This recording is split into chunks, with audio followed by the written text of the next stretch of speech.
মেয়েই তো, তার জন্য এত ডেসপায়ার হওয়ার কি আছে? তুই বললে মেয়েদের লাইন লেগে যাবে। একবার শুধু বল কাকে চাই তোর।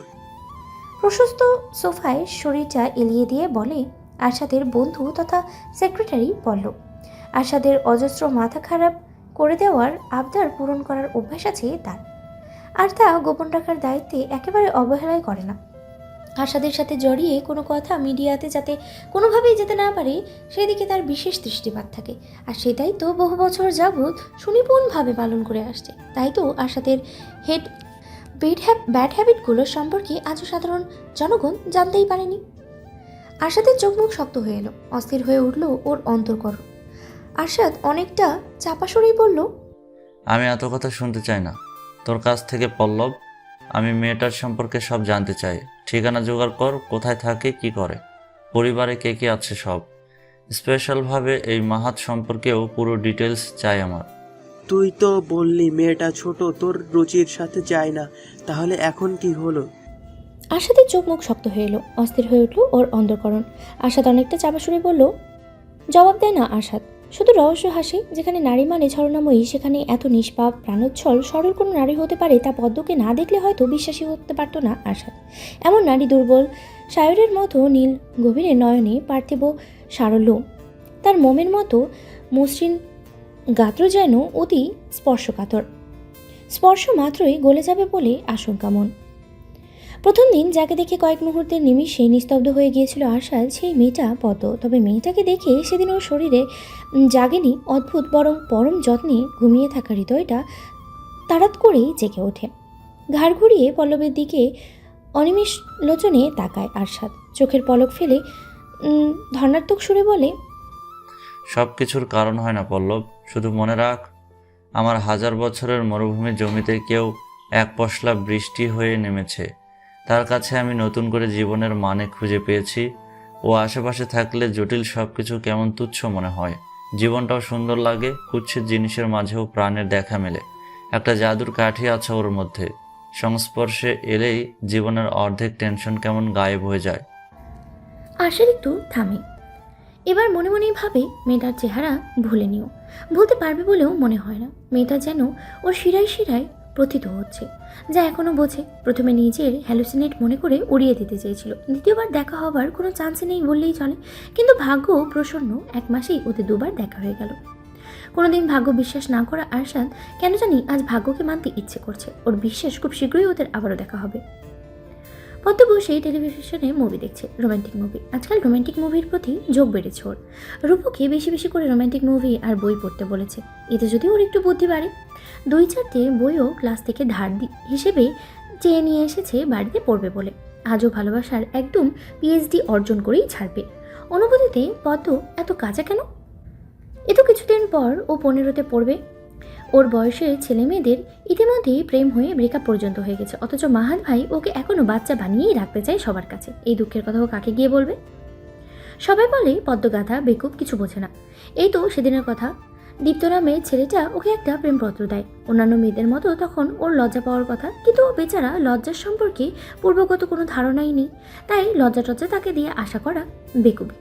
পদ্ম চিঠি দেখে বরং মুখ কুচকায়, যেখানে ওর খুশি হওয়ার কথা, কারণ ছেলেটা স্কুলের সবচেয়ে সুদর্শন বলেই পরিচিত, লেখাপড়ায় ফার্স্ট ক্লাস। পদ্মর 2 বছরের সিনিয়র, অথচ ওর মুখের ভঙ্গি দেখে বলবে ও কতটা বিরক্ত দীপ্তর উপরে। কেউ যেন চিঠি নয়, ওকে করলা খেতে বলেছে। দীপ্ত চিঠি দেওয়ার পর পদ্মকে অনুরোধ করে বাসায় গিয়ে মনোযোগ দিয়ে একটু পড়তে। চিঠি পড়ে আগামীকাল পদ্মর অনুভূতি সম্পর্কে জানতে চায় ও। পরের দিন পদ্ম অবশ্য আসে স্কুলে, তবে দীপ্ত বেচারাকে আর দেখা যায় না। এদিকে ভেতরের খবর না জানা রূপ খুশি গদগদিয়ে পদ্মর কানের কাছে মুখ নিয়ে ফিসফিসিয়ে জিজ্ঞেস করে, জানতে চাই চিঠিতে কি ছিল। পদ্ম মুখের এক্সপ্রেশন চুলোবুটোর মতো করে বলে, আমি কি জানি? আমি কি জানি মানে? তুই কি চিঠিটা পড়িসনি? পড়েছি তো। তাহলে বল কি ছিল? আমি না তোর বান্ধবী, তুই আমাকে বলবি না? আর এদিকে আমি তো ভেবে রেখেছি আমার বাসর রাতের গল্প তোকে বলবো। আরে আমি সত্যি জানি না কি ছিল চিঠিতে। এই তুই মাত্র বললি পড়েছিস, তাহলে বলতে দ্বিধা কেন? আমাকে তুই আপন মনে করিস না, তাই তো? রূপ ফ্যাচ ফ্যাচ করে কাদার অভিনয় করতে লাগলো। পদ্ম আজ ওর মন ভেঙেছে। মেয়েটাকে ও কত ভালো মনে করতো, আপন মনে করতো। কি মুসিবত পাগল, আমি কোনো চিঠি পড়িনি, মাহাত ভাই পড়েছে। এক কাজ কর, তুই নিজেই মাহাত ভাইকে ফোন করে জিজ্ঞেস করে নে কি ছিল চিঠিতে। চোখ গোল গোল করে আটকে ওঠে রূপ। না না, পাগল নাকি? কিন্তু চিঠি তার কাছে গেল কিভাবে? লুকিয়ে রাখতে পারলি না? এত তাড়াতাড়ি ধরা পড়ে গেলি? লুকিয়ে রাখার কি আছে, আমি নিজেই তো মাহাত ভাইয়ের হাতে তুলে দিয়েছি। চুল নেড়ে উত্তর দেয় পদ্ম, যেন কত গর্বের কাজ করেছে ও। কি? খাবি খাওয়া মাছের মতো মুখ হাঁ হয়ে যাওয়ার জোগাড় রূপে কি বলে এই মেয়ে? এ তুই কি পাগল? ফাজলামো বন্ধ কর। মাহাত ভাই বলেছে কেউ কিছু দিলে আগে তাকে দেখাতে। সেটা যাই হোক, যদি সেটা আমার জন্য ভালো হয়, তবে না হয় মাহাত ভাই নিজেই আমার জন্য ওকে ওকে করবে। রূপ মাথায় হাত দিয়ে বসে পড়ে। এত অনুগত হলে মানুষ এমন কাজ করতে পারে? ওকে মাহাত ভাইয়ের চামচা বললেও ভুল হবে। এই মেয়ে কি করলো? সাপের গুহায় ঢুকে লেজে পাড়া দিয়ে আসলো। এই সাপ কি আর ছাড়বে? ছবল তো দিবেই। নিশ্চয়ই এই কারণেই আজ দীপ্ত স্কুলে আসেনি। কিন্তু কিছু তো একটা গন্ডগোল পাকিয়েছে পদ্মর এই মাহাত নামক পাগলটা। এই মেয়ের বোকামি দেখে হাসবে না কাঁদবে রূপ বুঝতে পারে না। মাঝে মধ্যে মন চায় পদ্মকে গাছের সাথে উল্টো ঝুলিয়ে শুকনো লঙ্কার মতো ধোয়া দিতে। তবে ও বেচারা বা কি করবে? ছোটবেলা থেকে মাহাত ভাই ওকে শিখিয়েছে, ও তাই শিখেছে। কার্টুন আর শিক্ষামূলক প্রতিষ্ঠান ছাড়া নাকি আর কোনো প্রোগ্রাম দেখতে দেওয়া হবে না। এমনকি ওর একটু বোঝ হতেই বাড়িতে ডিশ কানেকশন পর্যন্ত কেটে দেওয়া হয়। ও বাড়িতে সবার হাতে মোটামুটি আইফোনই। এমনকি ওই বেড়াতে আসা নূপুর ঝুমরের হাতেও নাকি দামি দুটো ফোন আছে। অথচ পদ্মের নিজের হাতে মোবাইলের দিকে একবার তাকায় রূপ। নকিয়ার পুরনো আমলের একটা বাটন ফোন, তাও জুটেছে কতটা কাঠখড় পুড়িয়ে। রূপ দীর্ঘশ্বাস ফেলে। প্রত্যেকবার ও ভাবে এক হয় আরেক। প্রত্যেকবার পদ্মর মাহাত ভাই এমন এমন চমক দেওয়া কাজ করে যে তার আশা ভরসা সব ধূলিসাৎ করে যথেষ্ট তার।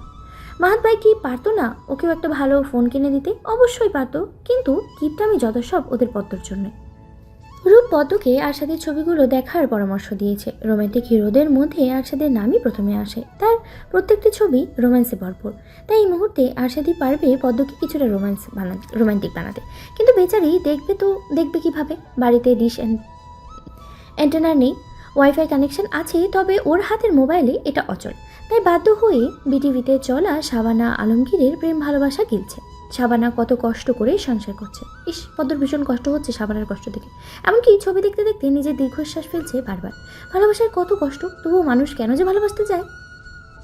শাবানা আলমগীরের ছবিতে ভালোবাসার চেয়ে কষ্ট বেশি। কতটা সংগ্রাম করে ওরা জীবন চালায়। ভাগ্যিস একটা সেলাই মেশিন ছিল, তা না হলে জানি কি হতো এই দুজনের। ভাবতেই মনটা আরও ভরাট হয়ে আসে পদ্মর। রূপ ঠিকই বলে, শাবানার সেলাই মেশিনের জাদু আছে। ওর আসলে শাবানাকে খোঁজা দরকার এই মুহূর্তে। শাবানাকে পেলে তার সেলাই মেশিনটা চুরি করে আনতো পদ্ম। তারপর পাইকে ওকে এক চোটে বড়লোক।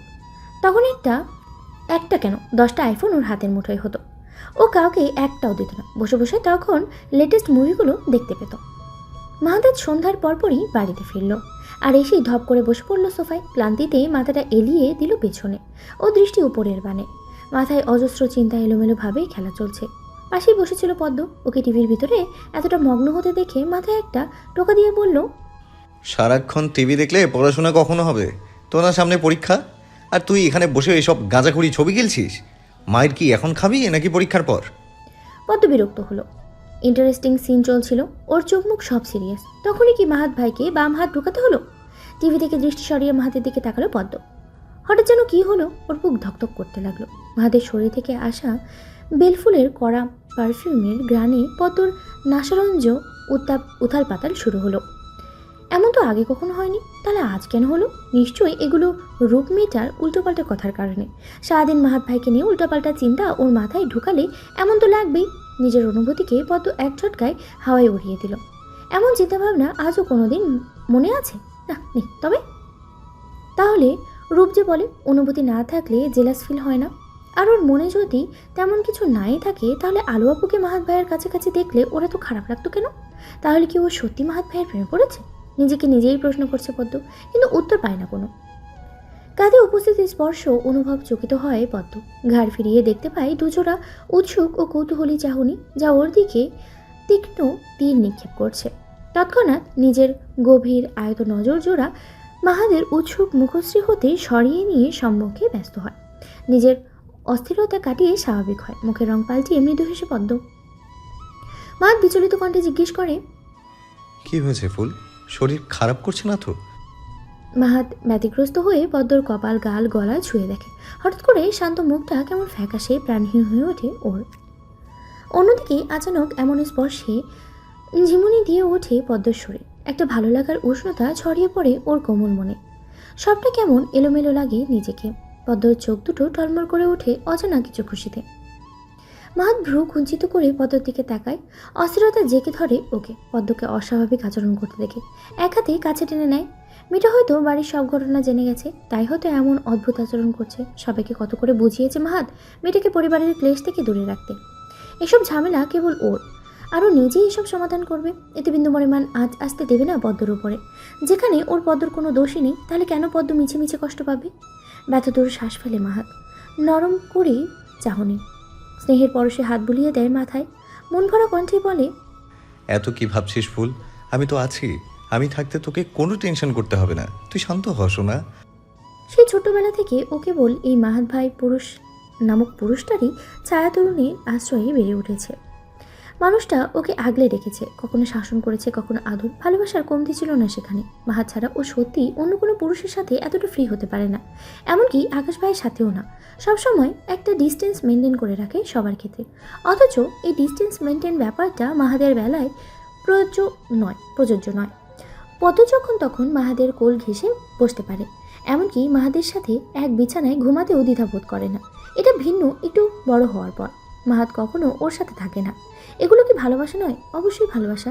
তার মানে শুধু পদ্ম নয়, মাহাতো পদ্মকে ভালোবাসে, গভীরভাবে ভালোবাসে। তাই তো এতদিন পরও বিয়ের নাম গন্ধ নেই তার মুখে। সত্যি কি এসব ভালোবাসা? পদ্ম গভীর চিন্তায় ডুবে যায়। ওই প্রহেলিকার উত্তর কি সত্যিও খুঁজে পাবে? হঠাৎ গলা শুকিয়ে মাহাত কাশতে লাগে। কি হলো ব্যাপারটা ও নিজেও বুঝতে পারেনি, তবে অনেকক্ষণ ধরে গলাটা খসখস করছিল। কাশতে কাশতে চোখের কোণে পানি চলে আসে। একটু শান্ত হতে দু আঙ্গুলে চোখ ডলে সামনে তাকাতেই দেখতে পায় পানির গ্লাস হাতে নিয়ে পদ্ম দাঁড়িয়ে আছে। ওর হাতটা কাঁপছে, চোখ দুটো লাল হয়ে উঠেছে। মাহাত হতভম্ব হয়ে যায়। চোখ সংকুচিত করে বেশ কিছুক্ষণ অনিমেষ তাকিয়ে থাকে পদ্মর দিকে, কিন্তু কিছুই বুঝে উঠতে পারে না পদ্মর এমন আচরণের কারণ। মাহাত শক্ত করে পদ্মর কম্পিত দুহাত ধরে। শান্ত হ তুই। কি হয়েছে সোনা? এভাবে কাঁপছিস কেন? কিন্তু পদ্মর চোখে এখনও সেই রকমেরই বিস্মরতা। মাহাতকে কিভাবে কাশতে দেখে কি যেন হয়েছিল ওর। এক ছোটে পানি নিয়ে আসে, অথচ বোতল ভর্তি পানি ওর সামনেই ছিল। এক মুহূর্তের জন্য মনে হলো কেউ সজোরে আঘাত করে সমস্ত নার্ভগুলো ড্যামেজ করে ওর চিন্তা শক্তি লোপ করিয়ে দিয়েছে। তাহলে এত বোকামি কেউ করে না হলে?